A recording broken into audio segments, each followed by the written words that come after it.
আসসালামু আলাইকুম, সবাইকে স্বাগত জানাচ্ছি উত্তরা ক্রিকেট একাডেমির ফেসবুক পেজ থেকে।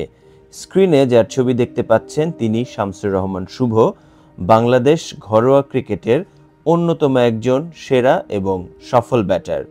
তার কাছ থেকে আজকে শুনব তার ক্রিকেটীয় কেরিয়ার সম্পর্কে এবং সেই সাথে ভবিষ্যৎ ক্রিকেটারদের উদ্দেশ্যে তিনি কিছু দিক নির্দেশনা দিয়েছেন যারা ক্রিকেট প্লেয়ার হতে চায় এবং যেসব অভিভাবক চান তাদের সন্তান ক্রিকেট প্লেয়ার হবে।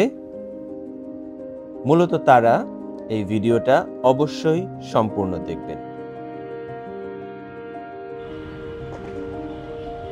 আমাদের সাথে আছে শামসুর রহমান শুভ।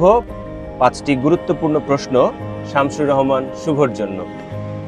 প্রথম প্রশ্ন, ক্রিকেট খেলা শুরু কোথা থেকে, কার প্রেরণা বা কার উৎসাহে?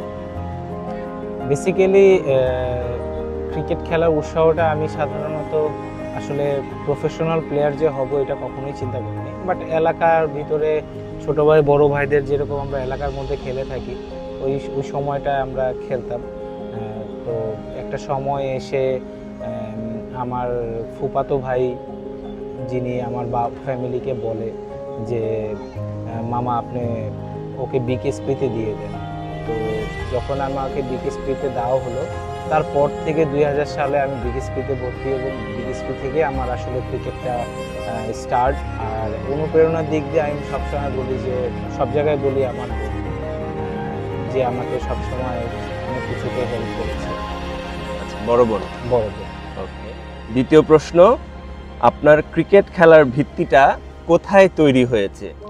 আমি আসলে প্রথমত বিকেএসপি থেকে আমি স্টার্ট করি 2000 সালে। তো যখন আমি 2000 সালে ক্রিকেটে স্টার্ট করি তারপর থেকেই আসলে আমার ক্রিকেট খেলার যে ভিত্তিটা ওইখানেই তৈরি হয় এবং কিভাবে খেলাটা শিখতে হবে, ক্রিকেটে আসলে কি কি জিনিস লাগে, ইচ অ্যান্ড এভরিথিং আমি আসলে বিকেএসপি থেকেই শিখি। আমার পরবর্তী প্রশ্ন, ঘরোয়া ক্রিকেটের এত দীর্ঘ এবং আলোকিত বা সমৃদ্ধ কেরিয়ার থাকা সত্ত্বেও কেন আপনার আন্তর্জাতিক কেরিয়ার এত সংক্ষিপ্ত হলো? আপনার সেলফ রিয়েলাইজেশনটা যদি একটু বলতেন। ওই সময়টুকু না আমাদের এখনকার যে কালচারটা ছিল তো ওই কালচারটা তখন ছিল না। হ্যাঁ, যে আসলে একটা প্লেয়ার যখন ন্যাশনাল টিমে আসে কেন আসে, একটা প্লেয়ার যখন বাদ যায় কেন যায়, বা কোন প্রসেসের মাধ্যমে থাকলে সে আবার কামব্যাক করতে পারবে। এখন যেমন এই জিনিসগুলো দেখা যায় যে একটা ছেলে যদি বাদ পড়ে বাংলাদেশ দল থেকে কোনো না কোনো জায়গায় তাকে রাখা হয় এবং তাকে মনিটর করা হয় এবং ভালো ভালো কোচের আন্ডারে সে প্র্যাকটিস করে। আমার দিক থেকে মনে হয় যে ওই জিনিসগুলো আমাদের অনেক কম ছিল ওই সময়টুকুতে, যে কারণে আসলে আমি মনে করি যে আমার মতন আরও অনেকেই আসলে হারিয়ে গিয়েছে। আমার কাছে মনে হয় না যে আমি টেস্ট এবং ওডিআইতে খারাপ খেলেছি অ্যাজ এ ইয়াং প্লেয়ার হিসাবে, বাট আমি বলবো যে ভেরি আনফর্চুনেট যে আমি আসলে সেই প্রাপ্য সুযোগটুকু আমি পাইনি। তো এটা নিয়ে আসলে আমার কোনো আক্ষেপও নেই, বাট আমি মনে করি যে আপনি শুধু যদি চিন্তা করেন ন্যাশনাল টিম কেন্দ্রিক আপনার কেরিয়ারটা হবে তাহলে আমি মনে করি যে এটা আসলে ভুল কনসেপ্ট। বাট আপনি যদি আপনার আগে চিন্তা করতে হবে যে আপনার ডোমেস্টিক ক্রিকেটে আপনি অ্যাভেলেবেল হবেন, সবসময় খেলবেন এবং বেস্ট লেভেলে খেলবেন। যখন আপনি এইসব লেভেলে আপনি কন্টিনিউ খেলবেন, ভালো পারফরমেন্স করবেন, তখন আপনাকে সিলেক্টররা চিন্তা করবে যে আসলে একে আমরা কোন জায়গাটায় সেট করতে পারি। বাট আমাদের কনসেপ্টটা চিন্তা হয় যে মানে অনেক মানুষই জিনিসটা ভুল কনসেপ্টে থাকে যে আমি আন্ডার-19 খেলেছি বা ইয়ার খেলেছি, আমাকে ন্যাশনাল টিমে কেন নেয় না। হ্যাঁ, বাট আপনাকে আগে চিন্তা করতে হবে যে আপনাকে আগে ডোমেস্টিক ক্রিকেটে ফার্স্ট ক্লাস ক্রিকেটে আপনি রেগুলার প্লেয়ার হতে হবে আর পারফর্ম করতে হবে। দেন আপনার চিন্তা করতে হবে যে টপ লেভেলে আপনি কীভাবে খেলবেন বা কীভাবে আপনি সুযোগ পাবেন।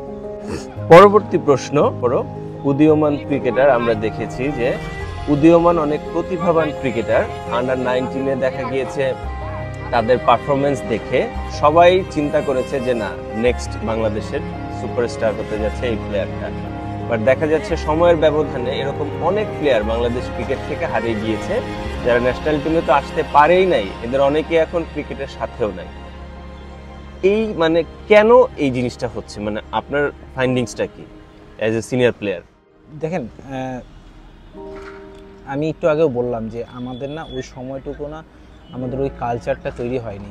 বাট তার চেয়ে বড় জিনিস হচ্ছে যে একটা প্ল্যানিং লাগে যে আপনি আসলে একটা প্লেয়ারকে কিভাবে আপনি উপরের লেভেলে সেট করবেন বা কতটুক নিবেন বা কতটুক পর্যন্ত যেতে পারবে। তো আপনাকে এরকম মাইন্ডসেটটা থাকাটা খুবই জরুরি। যারা সুযোগ পাচ্ছে এরকম সুযোগটা যদি পেতাম তাহলে হয়তো বা কেরিয়ারটা একটু লম্বা হতো বা একটু ভালো হতে পারতো। হ্যাঁ, বাট তাই বলে যে আমি আমার হালটা ছেড়ে দিয়েছি জিনিসটা এমন না। আমি ডোমেস্টিক ক্রিকেটে কন্টিনিউ ভালো খেলার চেষ্টা করেছি এবং দেখেন আমি এতগুলো জেনারেশনের সাথে খেলেছি বা খেলছি স্টিল নাও, তো আমি কিন্তু অলওয়েজ এদের সাথে আমি ফাইট করি। তো আপনার চিন্তা করতে হবে যে আপনি এখন শামসুর রহমান হয়েছেন বা সিনিয়র প্লেয়ার হয়েছেন, আপনাকে যদি এদের সাথে ফাইট করতে হয়, আপনি এদের থেকে ফিটনেস লেভেল বলেন, এদের থেকে পারফরমেন্স ওয়াইজ বলেন, আপনাকে আরও আপ টু দ্য মার্ক হতে হবে। এখন যেই ক্রিকেটটা ডে বাই ডে যতটুকু ইমপ্রুভ করতেছে, যত কালচার চেঞ্জ হচ্ছে ক্রিকেটের, তো আপনাকে এটার সাথে মানায় নিতে হবে। বাট তারপরেও আমি বলবো যে দেখেন, সব সময় যদি আমরা প্লেয়াররা চিন্তা করি যে আমি ন্যাশনাল টিমে খেলবো বা আমার ন্যাশনাল টিমে খেলতে হবে, এটা আমার কাছে মনে হয় না যে হ্যাঁ অবশ্যই আপনার গোল থাকতে হবে যে আপনি ন্যাশনাল প্লেয়ার হবেন, বাংলাদেশের টেস্ট প্লেয়ার হবেন। হ্যাঁ, বাট তারপরেও আমার কাছে মনে হয় যে আপনি যদি 20-25 ইয়ার্স আপনি বাংলাদেশের টপ লেভেলে ক্রিকেট খেলেন, তার মানে কিন্তু আপনি সাকসেসফুল প্লেয়ার। তো সামারি হচ্ছে যে আমরা বেশিরভাগই দেখা যায় যে ন্যাশনাল টিম ওরিয়েন্টেড, আমরা ন্যাশনাল টিমের উপর ফোকাস থাকি। কোনোভাবে যদি আমার মনে হয় যে আমি আর ন্যাশনাল টিমে আসতে পারবো না, আমরা অনেকেই ট্র্যাকচ্যুত হয়ে যাই। বাট অ্যাকচুয়াল বিষয়টা হচ্ছে যে ন্যাশনাল টিম ছাড়াও কিন্তু বাংলাদেশ টপ লেভেল ক্রিকেটে কেরিয়ার আছে। আমি এই জায়গাটায় যদি ভালো করতে পারি তাহলে অবশ্যই নিজের একটা অবস্থান আমি এই ক্রিকেট থেকে তৈরি করতে পারবো। ধন্যবাদ। পরবর্তী এবং শেষ প্রশ্ন, নতুনদের উদ্দেশ্যে আপনার পরামর্শ এবং দিক নির্দেশনা। যেহেতু আপনার একটা দীর্ঘদিনের কেরিয়ার, আন্ডার-17 থেকে শুরু করে বিপিএল, এনসিএল, ডিপিএল, সো প্রায় কত বছরের ক্রিকেট কেরিয়ার যদি একটু বলতেন? Almost professional cricket 20-21 years. So এটা একটা দীর্ঘ সময়। এই দীর্ঘ অভিজ্ঞতা থেকে আপনার যে রিয়েলাইজেশন যে হ্যাঁ, নতুন যারা এখন ক্রিকেটার হতে চায় কোন জায়গাগুলোতে তাদের স্পেসিফিক ভাবে অনেক বেশি ফোকাস থাকতে হবে? সবচেয়ে বড় ফোকাসটা থাকতে হবে আমার এতদিনের এক্সপিরিয়েন্সে যে এরা নিজেদের সাথে নিজেরা অনেস্ট না আমার কাছে মনে হয় কিছু কিছু ক্ষেত্রে। বাট আমি সব ক্ষেত্রে বলবো না, কিছু কিছু ক্ষেত্রে আমার কাছে মনে হয় যে ওরা নিজেদের প্রতি নিজেদের অনেস্টিটা কম থাকে আর খুব খুব তাড়াতাড়ি না গিভ আপ করে দেয়। তো এই জিনিসটা আমার কাছে মনে হয় যে এদের চেঞ্জ করা উচিত। ক্রিকেটটাকে ভালোবাসা দিক থেকে সবার কাছেই অনেক প্রিয়, হ্যাঁ, অ্যাজ এ প্লেয়ার হিসাবে। বাট আমি মনে করি এটাকে আরও যত বেশি আপনি ভালোবাসতে পারবেন, যত বেশি সময় আপনি দিতে পারবেন, হ্যাঁ, তো আমার মনে হয় যে কেরিয়ারটা অবশ্যই খুবই ভালো হবে যেই সময়টা দিবে। বাট আমার ইয়াং জেনারেশনের কাছে একটাই চাওয়া থাকবে যে ক্রিকেটটাকে ভালোবাসে এবং ক্রিকেটের প্রতি যাতে অনেস্ট থাকে এবং কোনো কিছুতে না হাল যেন ছেড়ে না দেয়। কারণ আর্লি গিভ আপ করা যাবে। আপনি যখন দেখবেন যে আপনার বাচ্চা যখন হওয়ার পরে কিন্তু বাচ্চা যখন হাঁটা শুরু করে ও কিন্তু হাঁটতে যায় এবং পড়ে যায়, আবার ও নিজে নিজেই কিন্তু আবার হাঁটার জন্য উঠে কোনো কিছু ধরে হাঁটতে চায়। তো অতএব আপনাকে এটা বুঝতে হবে যে আপনি একটা কেরিয়ারে আপনি সবসময় আপনি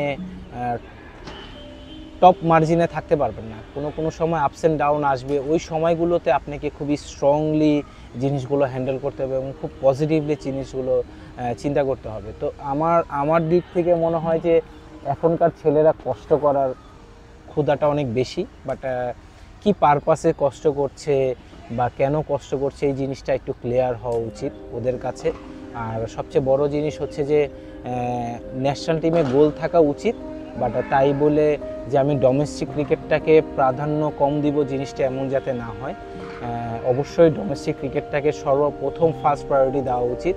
কারণ আপনি যখন ডোমেস্টিক ক্রিকেটে ভালো খেলবেন দেন আপনাকে নিয়ে একটা ভালো লেভেলে আপনাকে নিয়ে চিন্তা করবে। বাট আপনি যদি মনে করেন যে আমি আন্ডার 19 বা এইচপি দলে খুব ভালো ক্রিকেট খেলেছি, আমাদের এই কালচারটা আছে স্টিল নাও, যে আমরা আন্ডার 19 এবং এইচপি লেভেলে ভালো ক্রিকেট খেলছি বিধায় আমাদের টপ করে ন্যাশনাল টিমে নিয়ে নিচ্ছে।